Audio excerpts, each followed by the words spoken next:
Good night, everyone. It's a pleasure to be one more time with you all.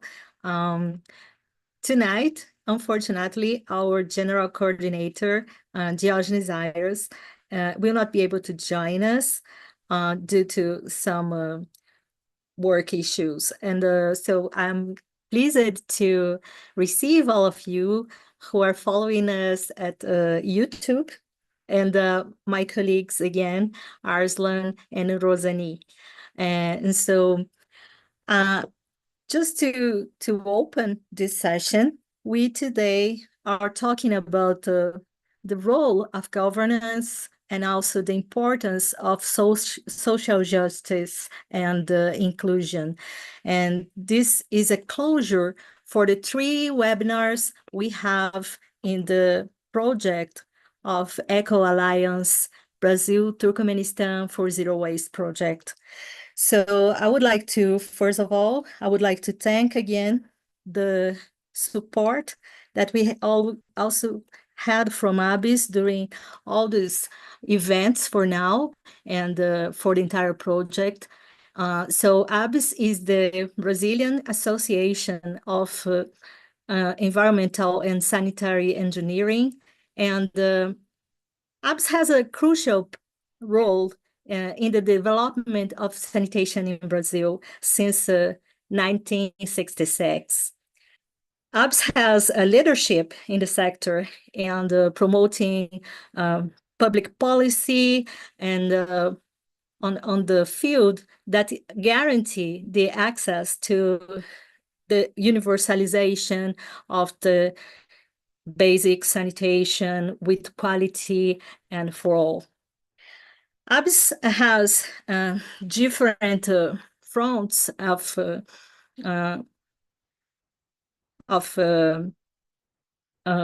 capacity building for professionals, promoting debates, technical and scientific, catering professionals and academic together to talk and to enhance among the laymen and the experts the importance of the sanitation for the public health and environment. So the role of ABIS is a huge contribution for the Brazilian society and the global level as well for the enhancement of quality of life, not only for Brazilians, but for the entire globe. So thank you, ABS, for having us here, for holding this webinar series. We also want to thank our partners. First, the Humphrey program, which supported all of us for the enhancement of professional affiliation during 1 year. And we have Marcia, which is another Humphrey Fellow by the end of this event tonight, sharing a little bit more for those who want to apply. It's a wonderful opportunity, as you might see, and we will be very happy and glad to share this experience and opportunities with you and more about the program. So we want also to thank the Zero Waste Society, which is an organization based in Goiânia, which is have been the head of all this project with Turkmenistan, and it's founded by Diogenes, and it has more than 10 years of experience, as you have seen in the last webinar. So we want to also thank the Global Eco Alliance, which is being formed through this project, and our sponsors, so the U.S. Embassy, the Department of State, and the International Education Institute. And we also want to thank, before we start, our partners in the execution of this project, which is CCBio in Goiânia and ABS Goiás again, the section of Goiás from ABS Conecta, and also the organization Beija-Flor, Instituto Mancala, which you all will know a little bit more about tonight, and also the Institute of Engineering and Management and Conservation, and the consulting firm Jesse, EJesse. So thank you all for joining us. It's a pleasure to be here. The agenda for tonight will be, first of all, Rosani Matoso, who is uh, our first presenter tonight. And me and Arslan will stay here in the background. I hope you all enjoy Rosani's presentation. And we are expecting a great night and great discussions, okay? So thank you. Rosani, the floor is yours. Thank you. Thank you, Liliana. And thank you, my great team, for having me. Thank you, our audience, for coming. So today I want to share a bit about my workplace, my organization. Let me share my screen. Um,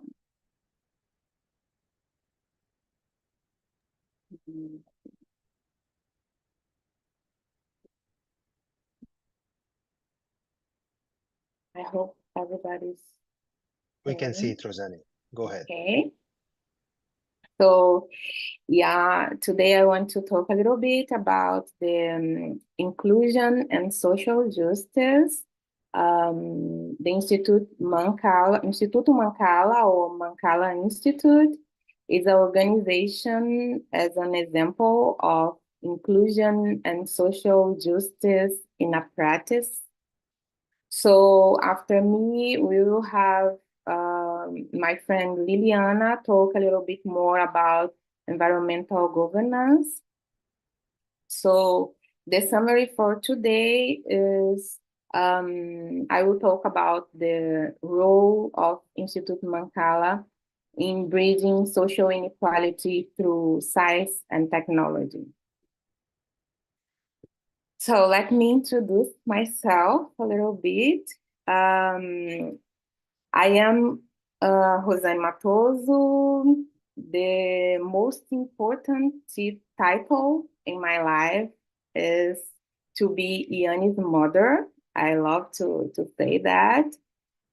And before I founded the Instituto Mancala, I hold PhD in animal science in a federal university in Salvador, Bahia, Brazil.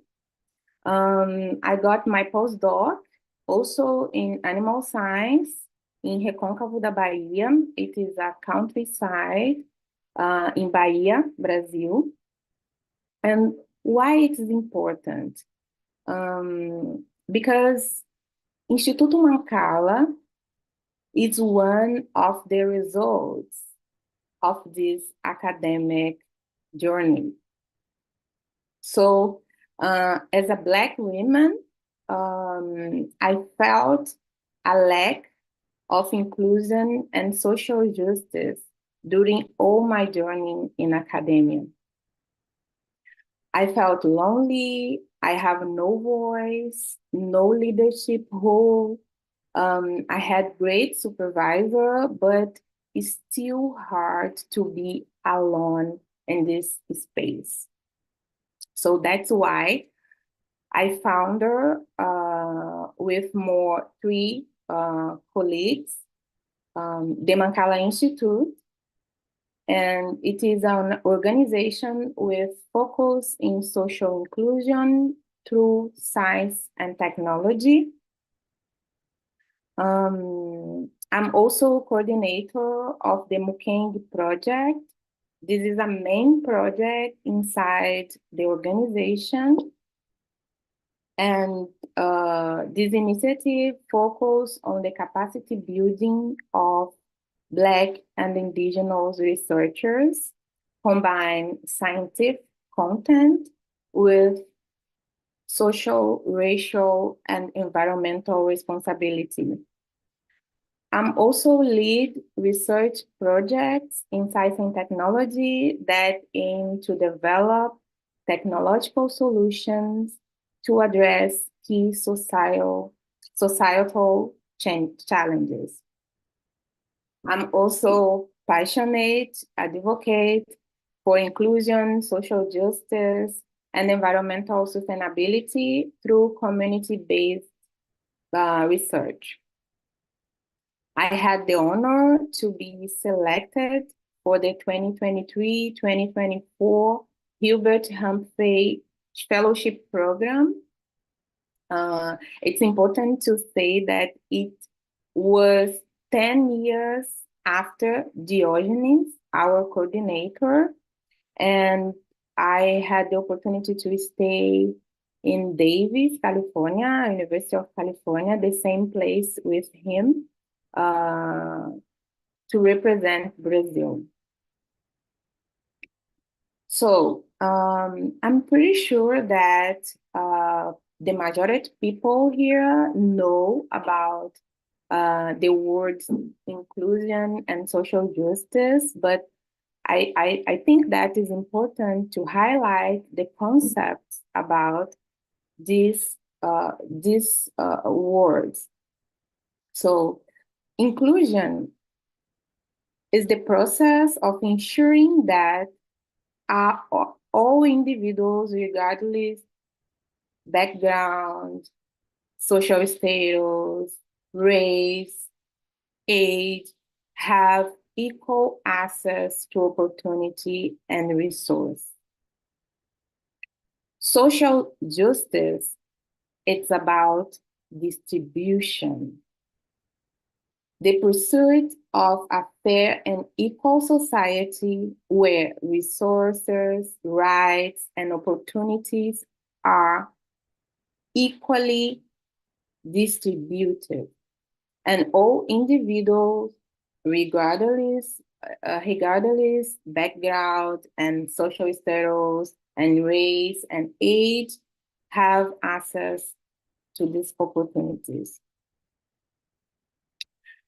And in Mancala Institute, we work for the equity and the social justice.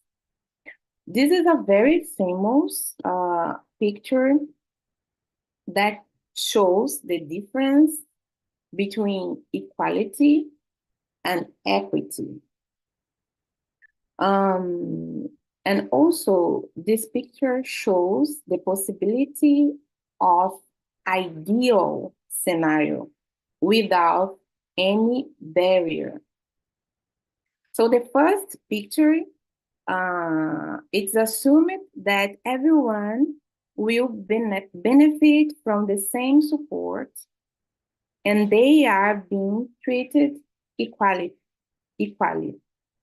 In the second image, the individuals are given different support to make it possible for them to have equal access to the game. They are being treated equitably.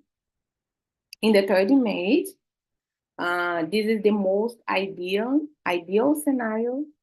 All three can see the game without any support or accommodation because the cause of the inequality was addressed. So the systemic barrier has been removed. This is the most hard part. We need all the society and government and the companies working together to eliminate the systemic barriers.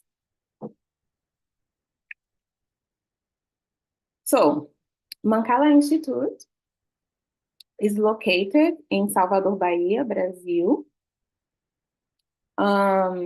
It is a model for social justice and inclusion. It's an organization that works for these two concepts.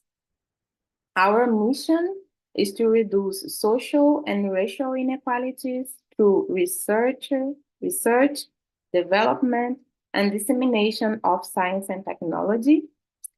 And we have as a vision a more inclusive and equitable society where scientific knowledge and technology empower communities.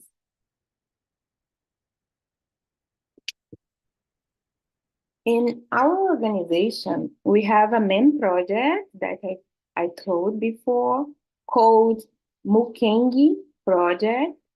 Mukengi is a word in Angola language that means researcher.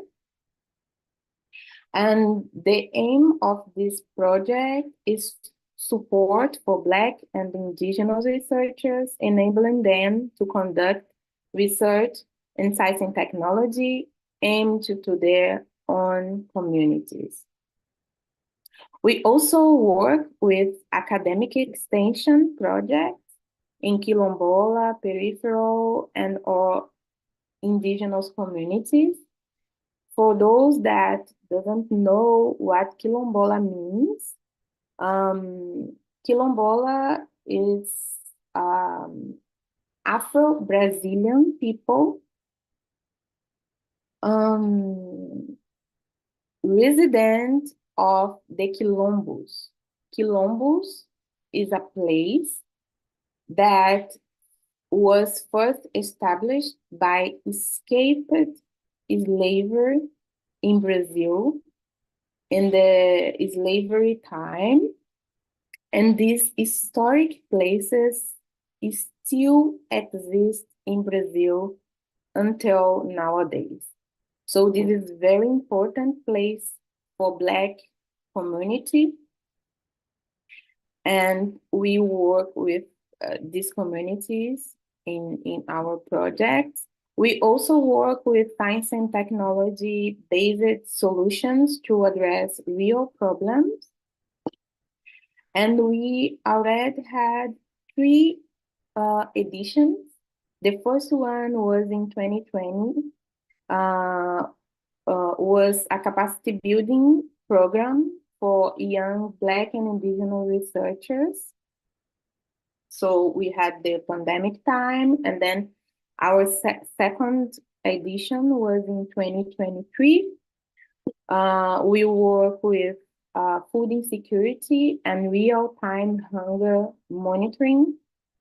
We developed a tool to monitor hunger situation in communities. And in this year, we will focus on Northeastern energy to empowerment and sustainability for communities. I want to share a little bit, a very short video. I will try to share it now with some testimonial of participants and speakers for this project. Just a second. Let me open the video.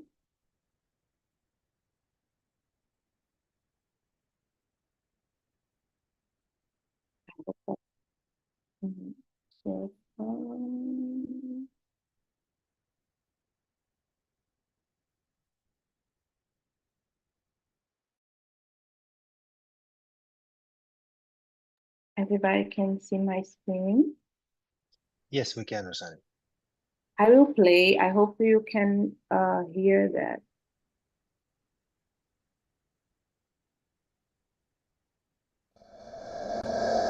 Yes, we can.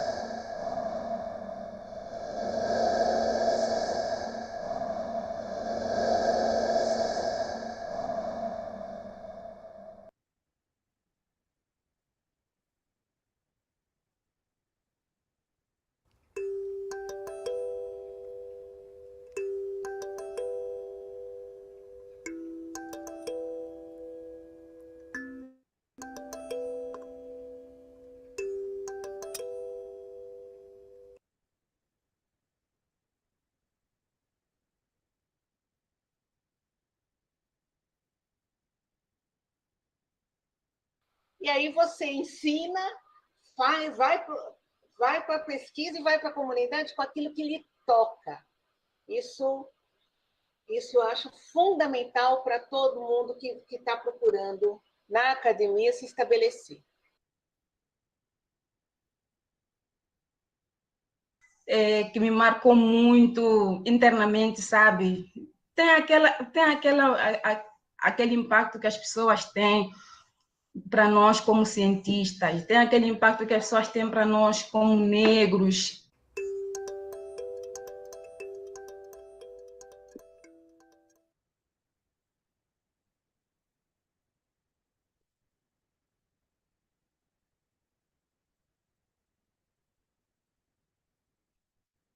This is a very short video, but I like the way that people understand our aim with this project. We want to put Black and Indigenous researchers together, thinking about their own communities, thinking about some solutions, technological solutions for the problem that they understand because they are part of the community. So, as we are talking about zero waste and we built this Eco Alliance, I also want to share with you a case study that we have in our organization. The location of this project is Ilha de Maré, in Salvador, Bahia. It is about 6,500 people. This is a very small island, you can see here. And they have around 18,000 households. And in terms of color and race, the majority consider themselves Black people, represent 80.80% of the total population residing on the island. And I want to highlight here that they have a big systemic barrier, like a fence in front of the community there. And I will talk about that soon. The island is a quilombola community. The main activity there are fishing, farming, and crafts. This is a paradise. It's so beautiful.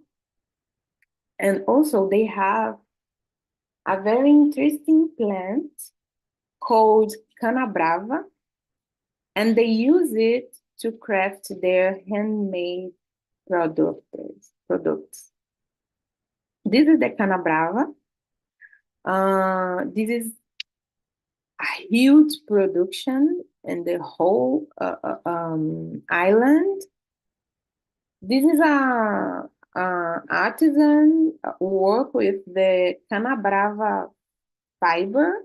So they make this product with this rod, this fiber from this plant. And they have a big barrier there because they suffer with the environmental risks.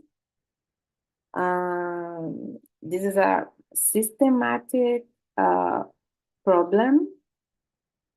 And also, they have a big issue with the waste collection because the island it's considered a neighborhood of the Salvador Bahia, and Salvador Bahia is in a continent. So the waste collection come by boat. So they have a big problem with frequency and this collection is not working properly. And then we can see in the street a lot of waste, and a big portion of this waste is the cana brava residue. So the whole island, we can see this kind of deposit, these big portions of this residue.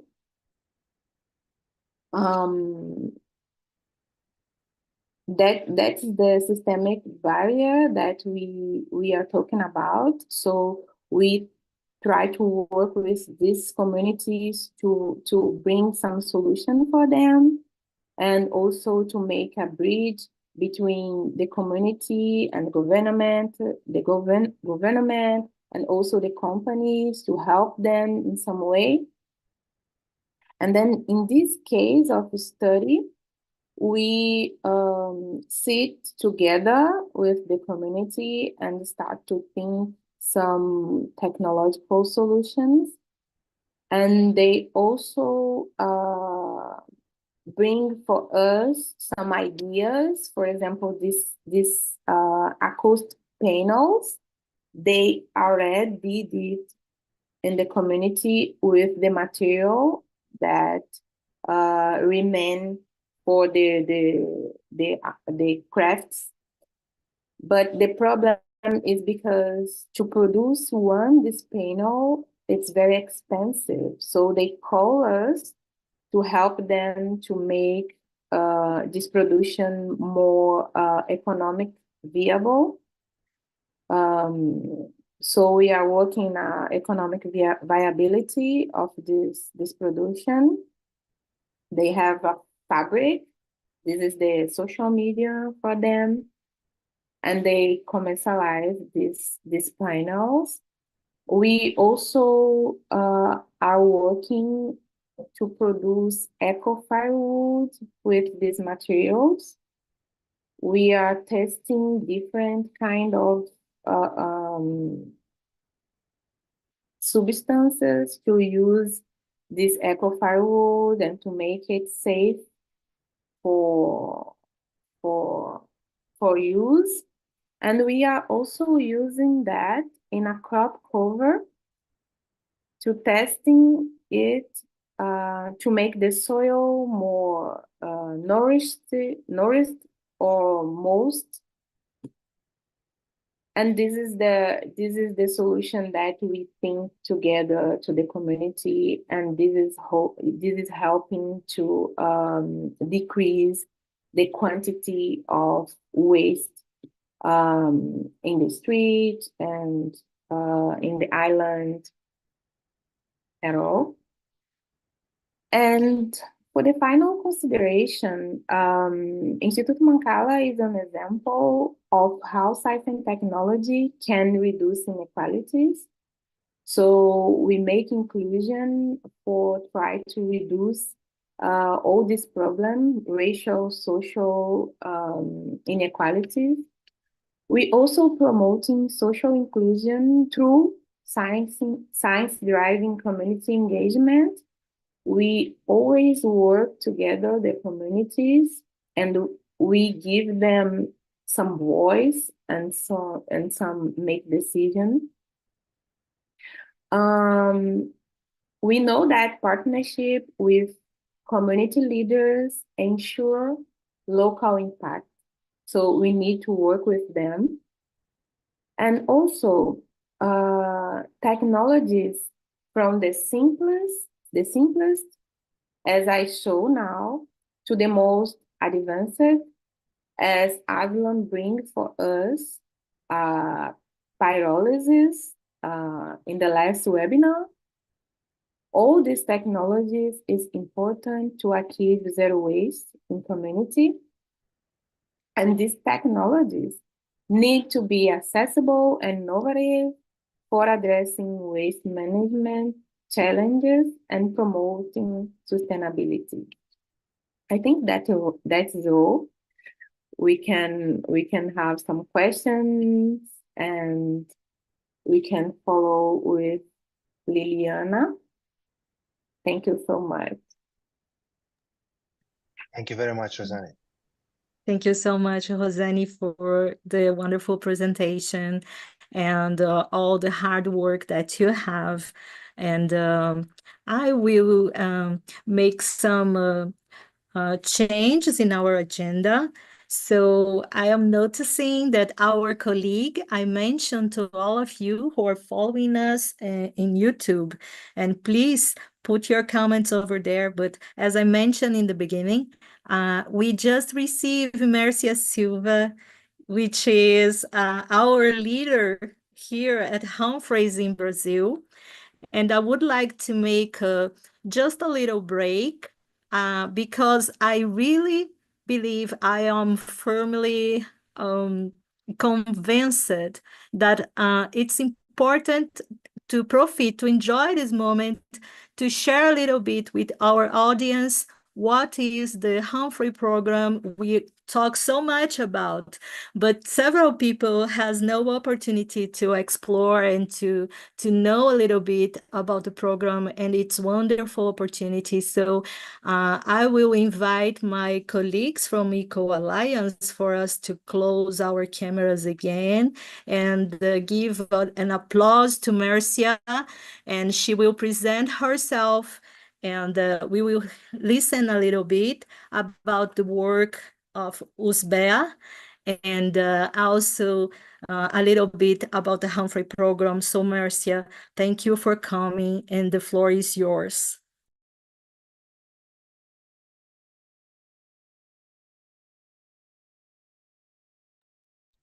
You can just mute yourself. Hello, everybody. Good night. And I hope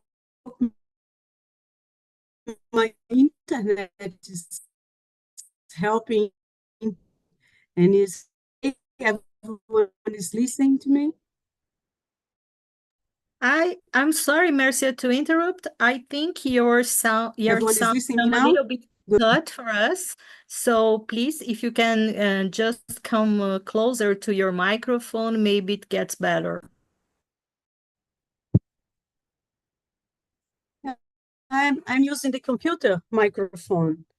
Let's see if I can. Now it's better. Now it's better. You can go ahead. Just go ahead. It's fine. Okay. Because I am in Brasília, the capital city of Brazil. I come from USBEA meetings, and I am in a place, perhaps the internet is not very well, but let's see. So I am Humphrey from 2006 and 2007. So the Humphrey Fellowship Program is a program prepared or designed to bring together leaders for all over the world. Usually we are a little more mature with master degrees. We are leading strategies for different fields. And I was doing my Humphrey, dialoguing about human rights and inequalities or discrimination, all this together. And I spent time in Washington, D.C. That program is very interesting because the same time that we met people from different countries with the same subject, also we have a chance to talk and understand American institutions connected with our subject, in my case, human rights and inequalities or racism, or affirmative actions. So I have a chance to talk with all those people, leaders and institutions dealing with that. So it's a lot of learning and a lot of network to build. And in that sense, also we come back to our countries and we met, at least we try so hard because there is no, in my time, not so much media, social media, all this network of people. So we are trying to catch up with the old friends. But we are building this part of the Brazilian national organization to the Humphrey, so we can make this kind of event, this kind of exchange program. It's very important.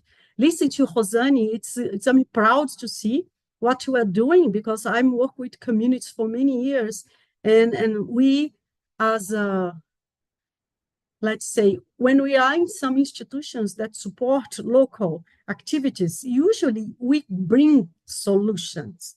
And most of the time, we are not let the community learn, understand about their challenges or their potential to solve that. So I'm happy that we are, like how to say, we are building experience and yeah, network and knowledge and potential to change or exchange informations about a small initiative that is so big in terms of the impact on the region. So that is very important. Another things that we are trying to do in Usbeia, and not only Usbeia, but try to bring together the organizations from the Humphrey Fellows. Even some of our members are part of the government. So if they are leading some strategy in the government, we can put them to understand how small actions in the local is more important, so much important than big action. So, and thinking about this kind of main problems as a waste, it's really turning point for us. And a long time ago, I did a research about the waste, and was so few initiatives, so complicated to address this thematic. So I'm happy to see you guys doing that. And in terms of inequality, like Rosana says so much, Brazil is a country that built inequalities for more than 400 years, almost 400 years, when we have a historical slavery. And that make a lot of scares, a lot of challenges that we have to face that create this kind of big concentration of a population without infrastructure, without education, without health. And that became a very complex solve with statutory. So you can face inequalities and face environmental challenges that people from minorities are facing. And you have to see all the political and public policy arena, and also leaderships and education, and really give powers for people in their community to understand how potent, how they can be the leader of the solutions, how they can think better solutions and be creative. That is really important. And of course, when you are in the island, like Rosana says, we are in a very international and global community. We can exchange information, bring some solutions that we learn, and make that technological and scientific and new discovery, new technology more accessible, available for these small communities. That is the goal of this Humphrey or all this Usbeia. So I think we have to endure our energy to make our connections and our agreements and our strengths to work together and collaborate even more power and potent. So let's do it. Thank you. Thank you, Marcia. Thank you very much, Marcia. It's wonderful to have you sharing. And please, Arslan, if you have also something to add while I try to share my screen to start my presentation, please feel free. Yeah, I think But I'll I'm just sharing. We can add. talk a little more in the debate about other things in terms of future of jobs, in terms of environment. It's nice. We just have to conclude our presentations for today, and the questions and comments are being posted in YouTube. So please, people, if you have questions about the Humphrey program and who we are, what we do, we will be gladly sharing this information with you in the chat right away. I'm going to share my screen just my screen is so messy. So please, Arslan, if you have any comments, go ahead while I share my screen, okay? Thanks, Liliana. And I think I will just echo it from the Turkmenistan point of view. Whatever Mercia was telling is that, yes, I think the Humphrey Fellowship Program opens so many opportunities for, regardless of the country you are from. And hey, look at this project now. This is happening because the Humphrey program has opened to us this opportunity, and that's why we are all now collaborating in the area that we are professionals. So yeah, I strongly encourage everyone to apply, to ask questions. I think this is a good opportunity to answer your questions if you have about program or about the zero waste project. Thank you very much.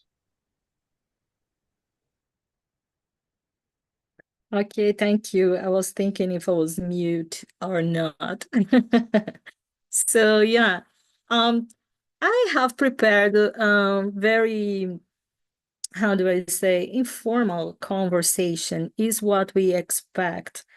We usually have the chance. I believe our audience, for what I have seen during the two prior events, all of you are also professionals, and you know more than us even about the zero waste, about environmental management. All of you are super qualified, and I have a challenge to be the last one of our group to talk. So I have think on this presentation in what I have to share with you. I started work with environmental questions, solid waste, or sanitation in general, and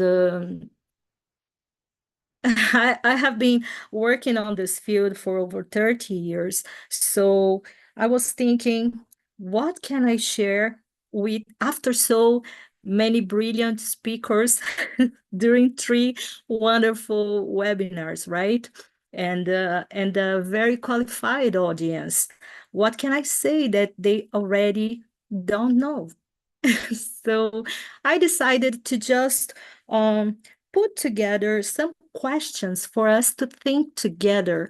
And I hope that the event tonight can be much more lively, and you also can put your inputs in the chat. Unfortunately, we could not put all of you in the Zoom, but please feel free to use the chat. It will be wonderful. And I what I have to tell you, it's not the usual concepts, but a little bit of this provoking thinking about some issues we are already all of us talking. So about the complexity and this poly crisis. So we read so many reports of UN and all the main institutions, academic institutions, talking about the crisis. So we heard and we feel in our skin the water crisis, the climate crisis, and we have a pollution crisis as well, loss of biodiversity. For you who are in Brazil, you are feeling we are burning just right now. And people in the other countries nowadays can see what is going on. You can see what's going on in Brazil in real time. It was a little bit different in the past. So after to think a little bit about this complexity, I would like we to think in the governance, not these concepts we can find so easily in the World Bank reports or UN reports since 2000, since Rio 92, but public governance, how it's in the law in our country, how it's in the law in Brazil. And I would love to listen later if in Turkmenistan is the same thing. I believe we have a lot of legal frameworks to guarantee transparency, governance, social access to data, to be able to control the acts of government. But we use this so badly, as I see, So I would just provoke a little bit about this. And to talk about the governance, I will share the example that lead me to get a place in the Humphrey program among so many wonderful partners and peers. I was very lucky because I did my program in 2012. I am the grandma of this group. So I did my program in 2012, 2013, and I fulfilled the dream of my life to be at MIT working in the social and urban special program, right? So it was wonderful. So I bring one example that was one of the most wonderful projects I have participated in the last 25 years working at the federal government. And think a little bit about this thing, local. So what can we do? We present people like Rosani or Diogenes that starts their movement into the family, in their communities, and it's growing. We think we have listened from Arslan how you individual use your skill, your intelligence, and create or research new techniques to benefit people all over the world. We can nowadays share all those knowledge and information so fast. So think a little bit about this. So humans are always in movement. That's the thing. We are always in the movement. And because we are in the movement, production, consumption has no limits anymore. So Arslan can be recycling a tire in Turkmenistan that it was produced in China with the rubber coming from Brazil. There is no limits anymore. So the waste has no limits anymore. As same as environment has no limits, right? Never had. So the water cycle, it's global. The climate, it's global. And our waste now is global as well.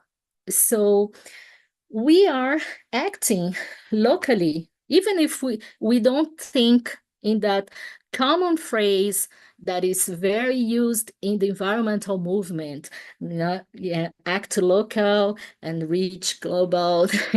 It, even if we don't consciously are doing this, we are doing this.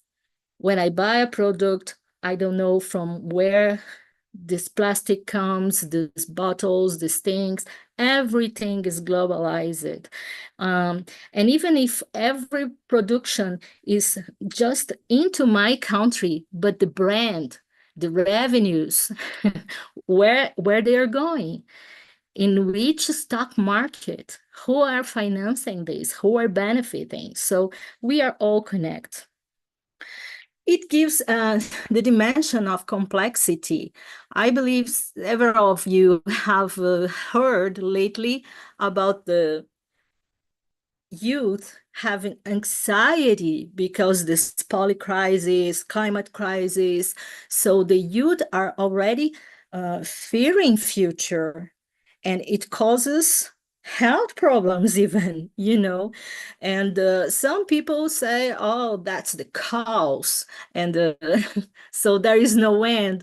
The world is coming to an end. We have nothing to do, and we have to think differently. We have to understand how humans are evolving and in perceiving how things works.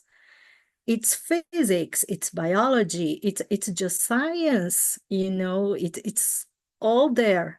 So before we used to think in in problems, even common problems, in a very simple way.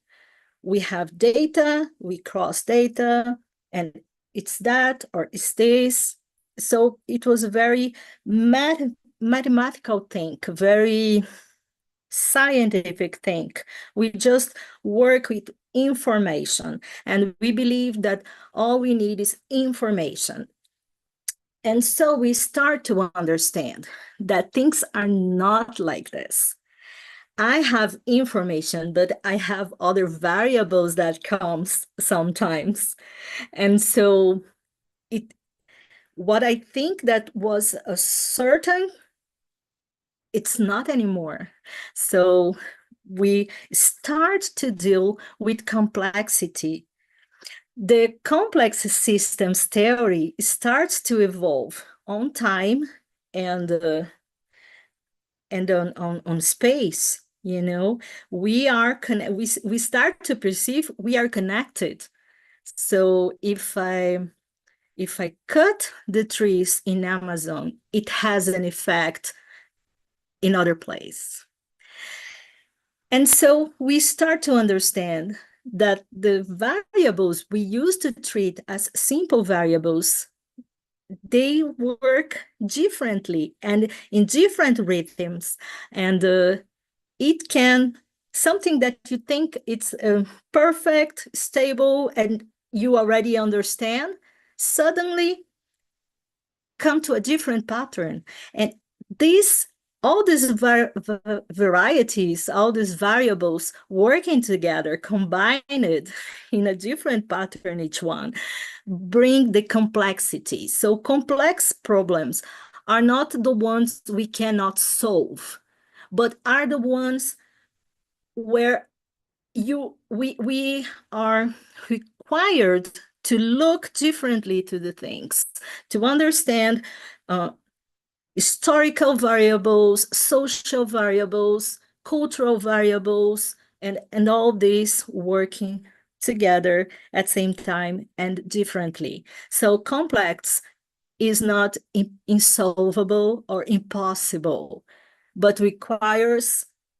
more focus to really understand what is going on. So the crises we are facing are complex problems. We all have to work together because what we do in Brazil affects what happens in Europe, in US, and so on. If you look at the economy, you know, a war in another continent affected the price of food or fuel in other countries far away. So we are connected, and we have no control of everything, and we have to pay attention globally. That's the global thing. So in the complexity, we have like 4 crises: disasters, biodiversity, pollution, and climate crisis are the most famous. And in Brazil, we have 6 different biomes, and we all know, and Arslan is discovering this now, that we are very, very diverse. We are a diverse country. We are diverse not only on nature, but also on social, economic, and geographic variables. And looking to this, we just don't see the same thing. Each of us are just one individual. You may be looking for the same landscape. Everyone will see, feel, and register things differently. And we are required to work together, to take decisions together. So this is also complex problem nowadays. And to deal with the complexity, we have to think on governance, because governance is, and I promise you, I was not going to talk on on the academic and already closed definitions we have seen. I just want you to think in the governance how things are changing. And because I am the grandma of this group, I can start to share some stories with you. So, and these stories helped me to put those things, those figures in a simple manner. When I started my career 30 years ago, we had a very bureaucratic governance. We have the state putting the laws, what you could do, what you couldn't do. And we came from a change in the regime. So we came from the dictatorship. The power of state in Brazil was even higher than, you know. So we have the state, we have hierarchy, we have laws, norms, enforcement, control. That was the governance. You have the right to do what you are required, what you are told to do so. And with time, we started to enhance these models of governance in Brazil. So and not only in Brazil, but in several other countries in the world, in different moments, that's complexity. So we all changed from the bureaucratic model to economic financial model because the market started to play a role in this balance, right? So we start to have financial incentives, penalties, charges, and all this to make people and industries and groups to comply with that law statements before. And nowadays, and I have seen this through my career, so I feel so lucky. Nowadays, we have a systemic state of governance because which start with the state now has the eye of market, but now it has the eye of society. And that's the important thing, because it doesn't matter. And I say this because I work in bureaucratic institutions since I was young. So what we say is you can put a law, but if people are not really involved in the solution, if people don't feel that that statement of the law or that requirement of the law can be really true in the ground, it doesn't happen. And look into the solid waste is how I feel. It's not because people are not concerned or because we don't have data or because academics don't treat solid waste well or because we do not produce solid waste, just the others, But solid waste is exactly what we are saying. The law is from 2010. We tried hardly to make projects. We all are working on the field, and we are unable as a country to comply with the law to eliminate the unsafe discharge. We are not able to do this. Why? It's not lack of law. It's not lack of people. It's not lack of knowledge. So it's a governance problem, and we just can't solve this together. Anyway, so why do I say this? Because I have worked in the environmental management system, and we have a structure. It's not always perfect, but everybody knows how things works. Everybody knows who you go after to have permits, to have grants, money, financing. Everybody knows how the things works. Same thing with the water management system. I will not talk about this because I have my my personal concerns. Anyway, I just want to put, we have a framework for several of these things and for solid waste. What is clearly the framework that everybody knows? What is the governance framework of solid waste? Looking at our diversity, we cannot think we are talking about solid waste management or zero waste opportunities for a diverse country.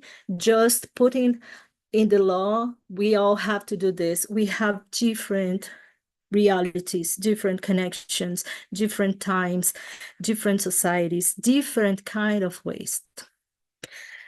And what we see in the society, it's funny because sometimes I just recently completed my PhD, and I can promise you it doesn't beat me, doesn't change me a bit. You know, like I am the same person, sure, in evolution, but to have or not to have a PhD, it doesn't. What changed my mind was the process, not the title, is what I want to say. So in our society, and sorry if we have someone who doesn't speak Portuguese, but I would talk about this. So the first square says that in all societies, when you have a dominant knowledge, usually people who doesn't are in that environment feel like they are not heard, in fact, because in some groups, for you don't have a title, but you have a knowledge from life, you know, but in some places it's not enough. It's why we are ignoring, and now we are running to try to recover the ancient knowledge, the original people knowledge. In each country it's happening, you know, because we used to ignore the basic knowledge of the people in a place, in a land, in a time during so many years. So we have to rescue this kind of knowledge and try to join with the modern techniques and technologies, but looking at our inner knowledge already and try to mix those things to try to solve the complex problems that are reaching all of us. So the project that first look at this and we say we have to put this modern knowledge, the academia, the wonderful academia we have in Brazil, so many PhD theses in the libraries, lasting, you know, in the shelves, and calculus, years of brilliant people thinking about those things, but the people working, picking the solid waste, have no access to it, have no access to those libraries. And the people in that libraries and laboratories and universities traveling around the world, sometimes they never have felt the pain, the difficulties, or the happiness to work recycling in the ground. So this project to try it to mix those things is the thing that I believe since ever, you know, that we have to mix different knowledge, different people. This is complexity. So in 2004, we have this deficit of sanitation in Brazil, which lasts until now. I'm sorry saying this, but you all know that is true. And it's why projects like ours or the work of ABIS are so important, because the problem is still going on. A variation to 10% in 20 years is nothing, is not enough. We have problems in Brazil, and all sort of different problems. We have land use problems, we have inequality, you know. So we were trying to put research into practice. We define a problem, a governance problem, a technological problem, a knowledge problem, and we want to do a solution by develop training for ground level, for workers at national level, using a network. And I will present the results and the lessons we learned. So we have this regional diversity in Brazil, and we tried to make the Rede Recesa to change this reality. Until now, I look and it's the same thing. We still have 39 ministries, but now there are 31 with the ministry in the name, but at the political level, we have 39 structures with the same power of a ministry. We have 5 administrative regions, 27 states. I am putting the federal district as a state, even if it's not. But at that time, we have like 100 municipalities less.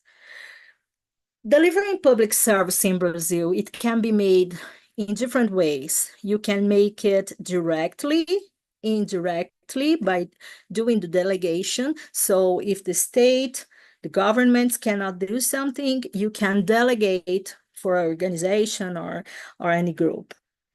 We have associate management, and in the direct way, we can have different combinations, centralized, decentralized.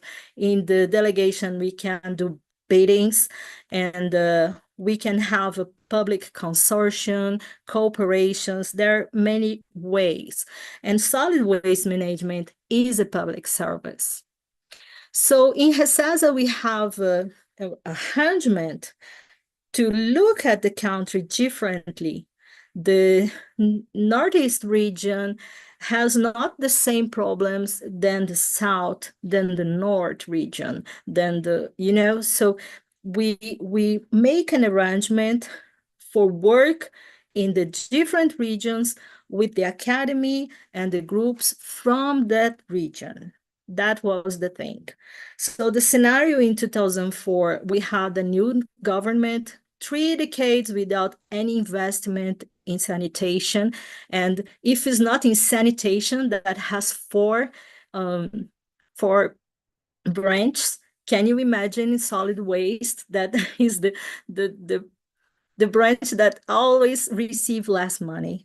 So we have a difficulty to find private partners, but we started with a work group of civil servants want to improving the results of sanitation in Brazil. So the Ministry of Environment, which are working on in that moment, the Ministry of Culture and Education, and Ministry of Cities. So we have into that institutes, we have different groups, and we start growing.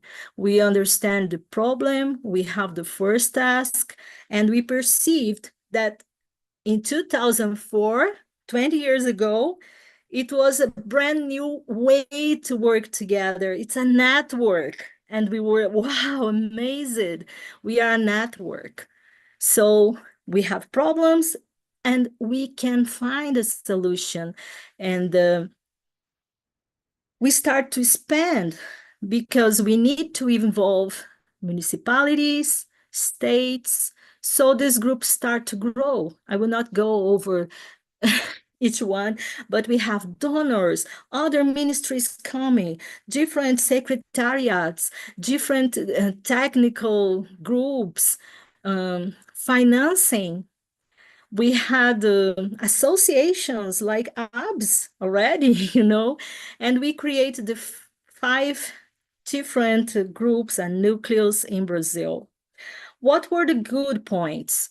We discovered our university, our academia is just amazing. They do so much with so few money, and we have in the entire country these groups and people willing to fund, to put money on this initiative, to really go as a country and try to turn things better.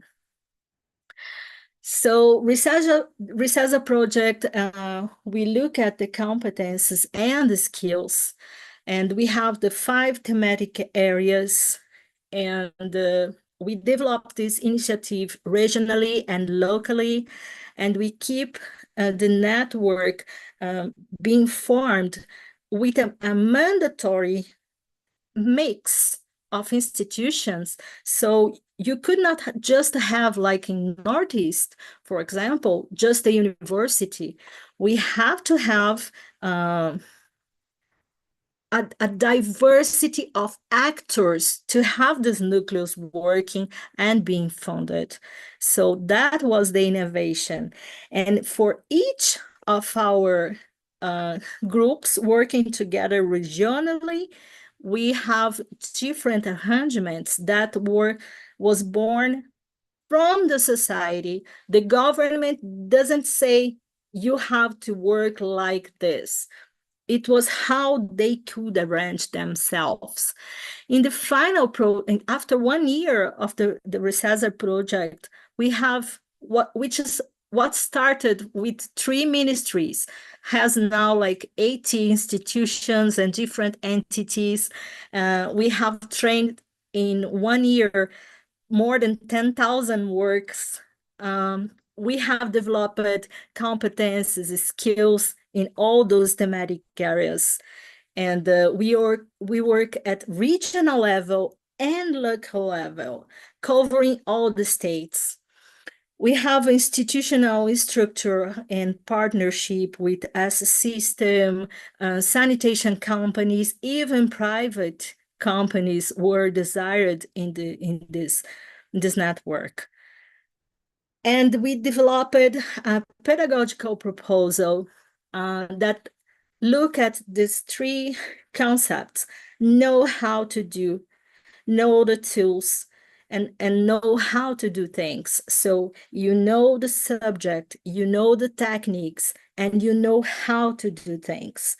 And together we could do better. So we developed things like the virtual watershed for educational proposals, and we have so many short trainings, and we keep a web page where people could interact freely with our specialists, and all this knowledge base is open and is free until now. So we have, just for you to know, those were the results, and the unique region we could not afford to make it work properly was the North region, but for some particular reasons. But the money for North region were not used anywhere else, So we work with the public universities and the legislative power to make, in 2004, the first video conference with public participation to do public consultation before the framework called the Sanitation law in 2007. We did this in 2006. Before we have access to the streaming, we put together a video conference for 2 different networks for the first time. And we have 2,000 people participating simultaneously in the entire country in the same moment, discussing the same thing, using the money and the public structure we already have. After 1 week of the seminars, we have a set everything was recorded, and we have this product spread. We have like more than 2,000 of this set of five CDs with the entire all the documents, the videos, the questions and answers, and the lessons learned were researchers have no time for administrative skills, but they are brilliant in their mind. So we have to put those kind of when we hire our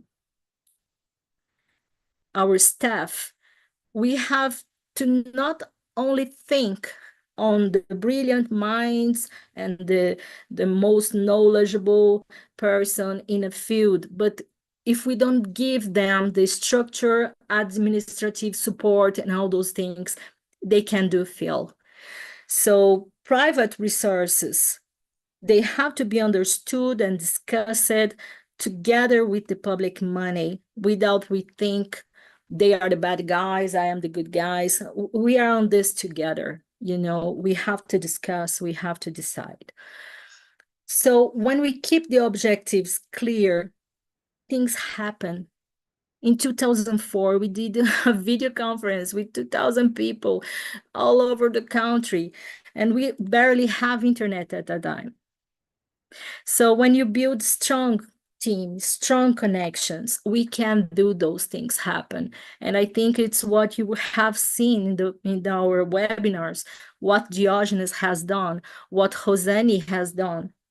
So I am the time of the 21st agenda and the SDGs, the MDGs first and SDGs. And I am tired to go and to go these international events to just discuss, oh, we are not reaching the goals, we don't have to go everyone together to say we are not reaching the goals. We have to stop talking and start doing, because when we do things together, we achieve marvelous results. So for those who doesn't say or who doesn't know, Brazil is proposing a new SDG, and it's for the ethnical and racial equality, and you can vote in the icon that you think it's better. It's on Participa Mais Brasil. I will put link in the chat, look at later. And it's the thing I was telling you. I think people has the tools we didn't have in 2004. You have all the data. You can look what the government is doing, how many money they are putting in solid waste in your municipality, in your state, in the country, how much you can participate on this. You can do the social overview of their results. You can push government to do better. And the data is open nowadays for everyone in the transparency law. So people need to know about this, and people need to use this. Forget TikTok. Go to the information we already have, because we have a complex problem to solve together, and that's public governance. You can see in real time the fiscal documents of your municipality. When they hire someone, when they buy someone, you can see right away how many money they are spending for who and how. And it's open to everyone, and you have to know about this. So my conclusions is there is no room for barriers to collaboration. We have to work together. It's important to map and understand all those different factors and gaps in law to be able to put governance in place, and especially to draw a good system of governance for solid waste in Brazil. Environmental security is the core of these multi-sectoral problems, and we have to do by planning, by understanding. Otherwise, we will not solve any of those crises. Enhance environmental governance implies that we talk with the ones who think different than us, who believe on different things than us. And it's not to fight to convince each other, but to sit together and look what we have in common, not what we believe different. Look different for things so we can together solve all this. We have to build trust. Environmental safety must to be a connection, must to work in our favor. So thank you so much. And sorry for using so many time. I will be gladly and happy to share more of my experience. You can reach me out, and we have an important announcement, and we would like to invite you all to join us next week in our seminar that happens in Goiânia. And I will put for you all the information in the chat on YouTube again. Thank you. Thank you very much, Liliana.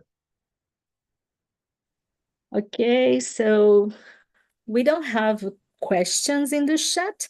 We have Luis Roberto saying that he suggests to contact the Environmental Sanitation Directory of the Senfra PMS, but I think it was the comment directed to Roseni, maybe? Yes, thank you so much. I will do that for sure.